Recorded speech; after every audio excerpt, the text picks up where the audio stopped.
While Percy Jackson and AMP, The Olympians has been careful not to be overly literal with its connections, there is one Aries line that speaks directly to the show's contemporary audience.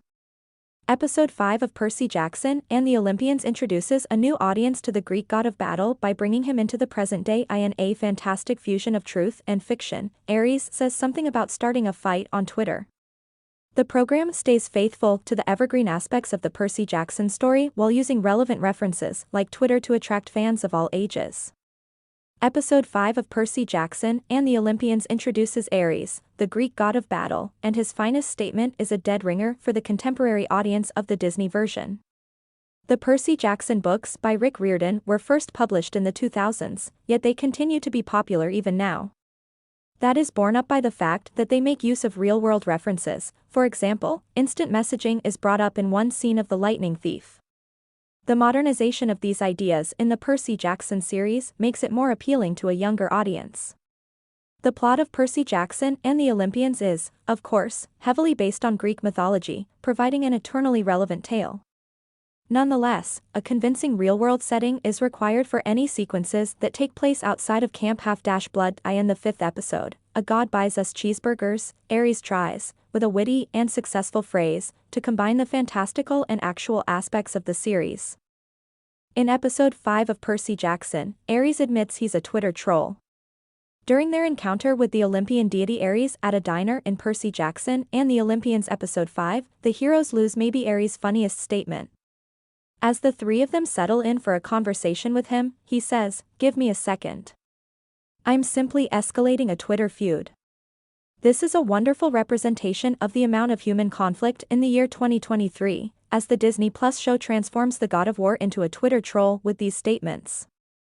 Ares loves nothing more than to use Twitter to provoke fights, whether they're between users or between real political figures.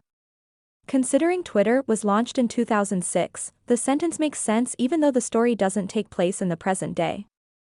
Additionally, it connects the show's early 2000s setting to the viewers. The most appealing aspect of this quotation is the whole logic behind Ares' integration with social media platforms such as Twitter.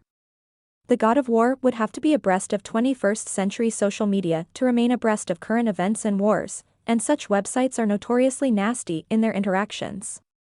Modern viewers of the Disney show are Ares' Twitter remarks ideal targets. In the middle of all the amazing events taking place on screen, Ares' humorous obsession with Twitter in Percy Jackson episode 5 is a great way to connect with the show's current audience. References like these make real-world fantasy novels more credible, and Ares' statement complements Percy Jackson's ethereal backdrop. Due to the fact that pop cultural allusions would either not hold up to the test of time or be confusing to viewers who didn't grow up with them, the show has refrained from utilizing them to establish its timeline. Typically, it plays popular films and music, such as Saving Private Ryan or What is Love, Baby Don't Hurt Me. Even if they have never utilized the social networking site, most viewers will identify Twitter as another real-life element. Additionally, younger generations are more likely to have used Twitter previously, making it easier for them to understand the humor surrounding the platform and its ongoing disputes. Such allusions lay the stage for the show's success with audiences of all ages by skillfully blending the actual world with that of demigods and gods.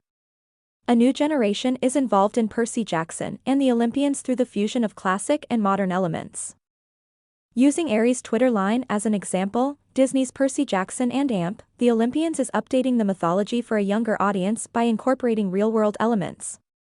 All of the children who read Riordan's books when they were young may be watching the TV show that is based on it. But the show needs more viewers than just the early adopters. To be successful and complete the Percy Jackson series, which consists of 5 books, it must also attract younger audiences. That necessitates writing for an audience larger than the show's current devotees. One way Disney's Percy Jackson program is working toward that aim is by avoiding overly detailed references and instead making universally understood nods to reality. The enchantment of Camp Half-Blood and the Greek mythology that serves as inspiration for Percy's story are elements that will always resonate, regardless of the time of visit. In a manner that is neither unbelievable nor over the top, details like Ares' love of Twitter keep the story grounded in reality while also appealing to the viewers of Percy Jackson and AMP, The Olympians.